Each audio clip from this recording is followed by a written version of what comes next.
تمالالاشيه سلسته جزا سلستي أنعراب يسرح نيرا أتوم دحدة دام مهران يوم بتعمل صفوفات زي المحاستة يزمستر كافلن بي تلوم ديخا خم نورمال تمي تلوم ديخا ولا تكرت تلوم ديخا بس إحنا جرخات اللامدكو ترديكم حسومات قولوا تلامدو ميخا أرجع 3 عامات مولو إذن إذا سويتي سخلها تصاوير سلام نا يوتيوب شانالي تخاتلتي كمي لهم اللي كمي تكونوا زيابير مسكن أنا بتعم سلامية مسخم زلوخو يرد حفتكم هي يوتيوب شانالي حدش تزغنكم قاعد إحنا مزخم اللي نعملكم سبسكرايب ناقوركم بيتسويكم وشير لايك كومنت خاي ترسع مالتي أنا خاخذ لك زي لأخاتكم كتغمكم يلولكم حدش فيديو تحي زمن تعيك حماقي مالتي حواتي محريس خاتكم كا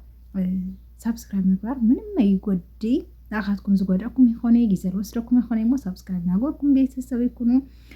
سلة برتاتعني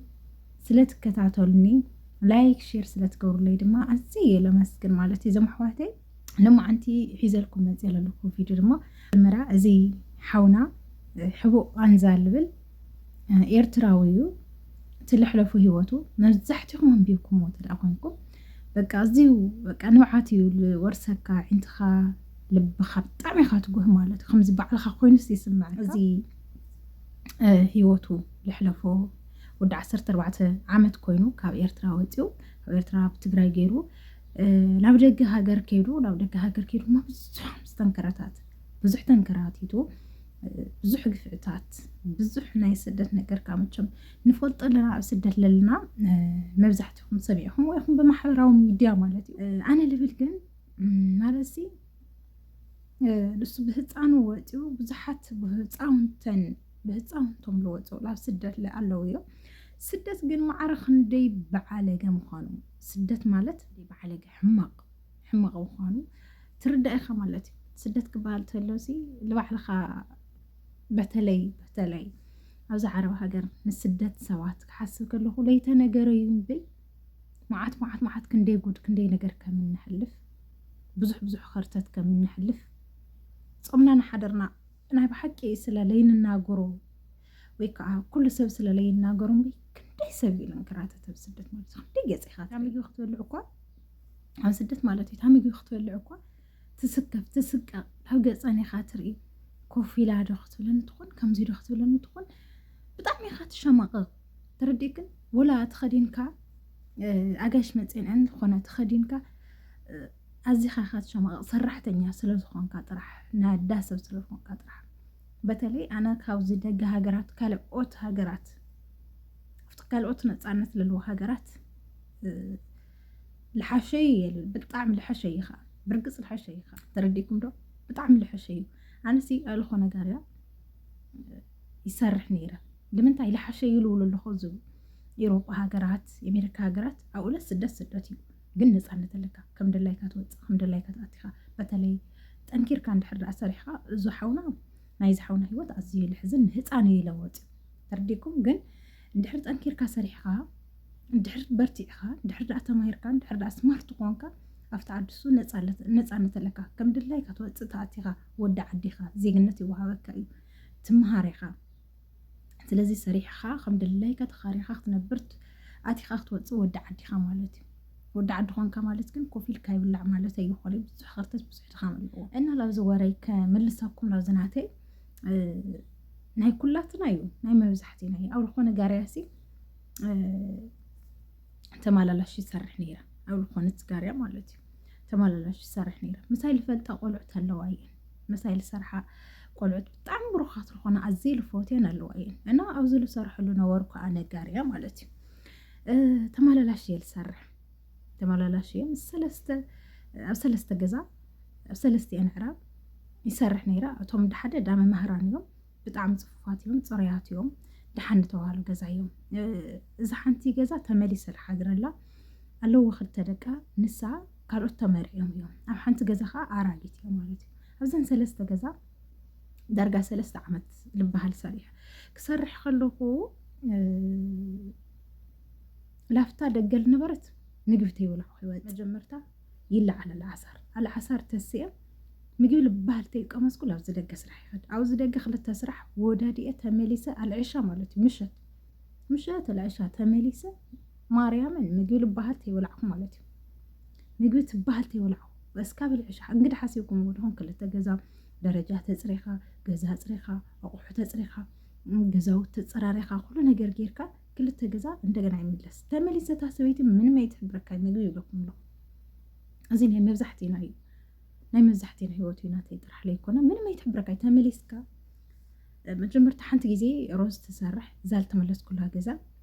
ሓንቲ ግዜ ሮዝ ሰሪሓ እዚ ልመሓዝተ እየ ዝምስጥር ካፍለን በይ ትሎም ዴኻ ከም ኖርማል ዋላ ትጥሜት ትሎም ዴኻ ዋላ ትከርተት ትሎም ዴኻ ብዙሕ ነገርካ ትላመድኮ ተርዲኩም ሕሱማት ቆልዑ ትላመዶም ኢኻ ሕሱማት ዕራብ ትጉምታ ትሎም ዴኻ ርእስኻ ግን ብጣዕሚ ኢኻ እንትን ትኾን ተርዲኩም ኣብቲ ርእስኻ ትስእሎ ነገር እኒኦ ናይ ስደት ነገር ብጣዕሚ ለፅለአካ ነገር እኒኦ እና ላብዚ ወረይ ክምልሰኩም ላብዚ ገዛ ክምለስ ተለኹም ሓንቲ ግዜ ምግቢ ትሰርሕታ መዳም ናተይ ማለት እዩ ምግቢ ተሰሪሓ ትገድፈልካ ወይ ካብ ሰዓተን ኮፍ ትብል እንድሕር ስራሕ ልኒ ትገድፈልኝ ሓንቲ ግዜ እንድሕር ሂባትካ ማለት እዩ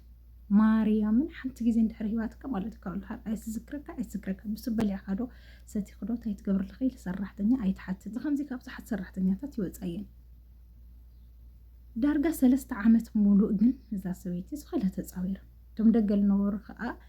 ወላ ሓንቲ ሰሪሐሎም ስለንምለስ ኣብቲ ምሕዳረን ቤት ምስኣቶም ምንም ነገር ኣይብሉኻይ ግን ስርዓት ዘለዎም እዮም ብልዕልዕ ቢሎም ላብ መደቀሲኦም እዮም ዝኸዱልካ ስርዓት ዘለዎም እዮም ብልዕ ቢሎም ይኸዱ ተኾነ ግን ምግቢ ብላዕ ምናምን ልባህል ኣይፍለጥ እማ እና በቃ ሽኮርያ ነይርዋ ሓደ ግዜ ገፍገፍ ትብለካ ትዛረበካ እያ ካብኡ ስራሕ ኣይሰራሪሐ ምግቢ ልባህል ዳርጋ ሲለ የተደረርኩ ምሕዳር ምንም ሓንቲ ግዜ በሊዐ ጾመይ ልውዕለሉ የልበዝሕ ማለት እዩ ትልበዝሕ ግዜ ጠሜትስ ተላሚዶ እዮም ማለት እዩ በቃ ጠሜትስ ዳርጋ ተላሚደሉ ልኸድኩ ግዜታት ስለበዝሕ እዩ ኣይ ናብ ባዕልክ ደይ ትሽምቲ ናብ ባዕልክ ዶ ሰሪሕካ ይትበልዒ መውዛዕ ዓድስ ክንደይ ናይ ገንዘብ ልውድእ ኮይኑ ክትብላ ንትኽእልኽን ኣሕዋት እንድሕር ኣብ ቀረባኻ በጋላ እንድሕር ዘይብልኻ እንድሕር ኣብ ቀረባኽን ድኳን ዘይብልኻን ክንደይ ግዜ ካስክ ክትልእኽ ክንደይ ግዜ ካስክ ሰዋግ ክትልእኽ ክንደይ ግዜ ካስክ ከምፅለይ ክትብል በቃ ትሰላቸኻ ካውት ለለካ ኣማራፂ ጥሜት ትለምዶ ማለት እዩ መደቀስ ስለደረዓኻ ብዙሕ ግዜታት ኣለዋ መደቀስ እንድሕር በተለይ ተመላላሽ ዝሰርሕ ከልካ ዳእኸል ደቅስ እንበይ ዳእኸል እንበይ ኣብዚማ ቁልዕት ነውን ኣብዚማ ታይድኹን ነውን በቃ ብጣዕሚ ኢኻ ትንክራተት ማለት እዩ ብዙሓት ኣሕዋትና ለ ኣብ ስደት በተለይ ኣብ ዓረብ ሃገር ኣነ ጥራሕ ለይኮንኩ ብዙሕ ነገር ኢኻ ትሕልፍ እዚ ዝቐሊል ኢለዋግዐኩም ኣለኹ ክንደይ ነገር ኣሎ ማለት እዩ ክንደይ ነገር ዋላ ክስካብ ሕዚ ብዙሕ ኢና ተፃዊርና ንኸድ ሓያላት ቆልዑ ስኻና መሳሕኻ ገዛ የፍሰሰልካ ዓሲር የፍሰሰልካ ማይ ስለዚ ብዙሓት ኣሕዋተይ ኣለዋየን ካብዚ ዝኸፍእ ዝፀራ ብዙሕ ሂወት ንፀርና ኣለና በተለይ ኣብ ዓረብ ሃገር በተለይ ተቆፃርነት ኣብ ዳስእ ሰሪሕካ ገዛኻ ትኽእል ትኾንካ ወይ ተማሂርካ ትነብረሉ ነፃነት ዘለዎ ሃገር ማ ልሓሽ እዩ ኣነ ናይ ተሓውና ዛንታ ለይኮን ክለቃል ኣለኹ ሲናቱ ብጣዕሚ ኣንቢዒኒ ብጣዕሚ እውን ኣሕዚነኒ ተኾነ ግን እዚ ዓረብ ሃገር ልንበር ናብራ ስነ እምሮኻ ኳሲ ትሕቲ ሰብ ምዃንካ ኢኻ ተእምሮ ስነ እምሮኻ ሲ ትሕቲ ሰብ ምዃንካ ኢኻ ተእምሮ ድሕር ዳሰብ ትሰርሕ ኮንካ ማለት እዩ ከምዚ ተኸዲንካ ስለየማዕርገልካ ዝኾነ ክዳን ተኸዲንካ ለየፀበቐልካ ኣብ ቅድሚ ሰባት ናምሽምቐቕ ዝኾነ ነገር ስምዒት ኣሎ ማለት እዩ ኣነ ብነብሰይ ሓቂ ዘረባ ቀደመይ ደፋር እየ ነይረ ድሓን እየ ምስ ሰባት ገለስ ብጣዕሚ ተዋሃሃዲት እየ ምናምን ግን ኣብዚ ዓዲ ብእውነት ማለት እዩ ብእውነት ኩልኽን ደቂ መዳም እዚኣሲ ኩልኽን ደቂ መዳም እስከ መልሳ ዋላ ዝኾነ ሕዚ ንሕና እንደው ኳስ ርእስና ይንስሕት ርእሰን ይስሕታየን ይበላሸዋየን ደቂ መዳም ንበሃል እንደው ኳስ የንስሕት እየ እቶም ሰብ እንደው ኳስ ንሕናስ የንስሕት በቲ ደቂ መዳም ጫውጫው ይብሉኻ በቲ መዳም ክትፅዋዕካ ዓውዓው ትብለካ በቲ ብዛዕባ ስድራኻ ትሓስብ በቲ ብዛዕባ ናይ ባዕልኻ ትሓስብ በቲ ብዛዕባ ፕሮግራምካ በዚ ብዛዕባ ዕድመኻ ከነይር ዓድስ ከምዚያ ደሞ ለይገበርኩ ከምዚያ ደሞ ለይመላእኹ ክንደይ ነገር ኢኻ ትሓስብ እቲ ኳስ ርእስናሲ ብጭንቀት ኣይሓምም ብእውነት ማለት እዩ ሓደ ግዜ ዘሎ በተለይ ክትዘናጋዕ ትምኩር ዝኾነ ነገራት ትደዋወል ምስ ማሓዝትኻ ከተጠፋፍቕካ ርእስኻ ትምኩር ግን በተለይ ዳሰብ ምህላው ከቢድ እዩ በተለይ ዳሰብ ምንባር ከቢድ እዩ ስነ እምሮኻሲ እንታይ ድዩ ትሕቲ ሰባት ምዃንካ ይነግረካ ትሕቲ ሰባት ትሕትተን ሰባት ሕዚ መዳም ክንተ ኸዳዲና ዘኒጣ ክትወፅእ ተላ ንስኽን ብጃማ ተኸዲንክን ምስኣ ክትወፅእ ተለኻ ንስማዕክን ነገር እኒኡ ዶ ናይ ስደት ነገርሲ ብዙሕ ይመዘዙ ኣብዚ 7 ዓመት ተቐሚጠ እየ እኒአኹ ስደት ቀዳማይ ብዙሕ ነገር የምህረካ እዩ ተረዲእክን ስደት ብዙሕ ነገር የምህረካ ብዙሕ ነገር ክትፈልጥ ይገብረካ ልዕሊ ትምህርቲ ልዕሊ 10 ዓመት 11 ዓመት ተማሃርካዮ 12 ዓመት ተማሃርካዮ ትምህርቲ ልዕሊ ትምህርቲ እዚ ልዕሊ ዩኒቨርሲቲ ትምህርቲ ስደት ብጣዕሚ ይለምህር ብጣዕሚ ይለምህረካ ይልብመካ ብዙሕ ነገር ክትፈልጥ ብዙሕ መከራ እውን ኢኻ ትሓልፍ ብብዙሕ መከራት ተፈቲንካ ስለ ትሓልፍካ በቃ መመዛዘን ዓይነት ሰብ ኢኻ መሕለፊ ኢኻ ትዕግስተኛ ኢኻ ትኾነ ግን ዝኾነ ዝስምዐካ ነገራት እኒኦ እዩ ብዙሕ ግፍዕ ለይኻ ትሕልፍ ብዙሕ መከራ ለይኻ ትሕልፍ እና ናይ ስደት ነገር ኣሕፂርካ ተናጊርካ ብቓላት ክውዳእ ይኽእል እንተኾነ ግን ትቀንዲ ለገድስ ልቱ ብዙሕ መከራታት ልቱ ብዙሕ ድኻማት ልቱ ብዙሕ ፈተነታት ሓሊፍካ መጨረሻ ንስኻ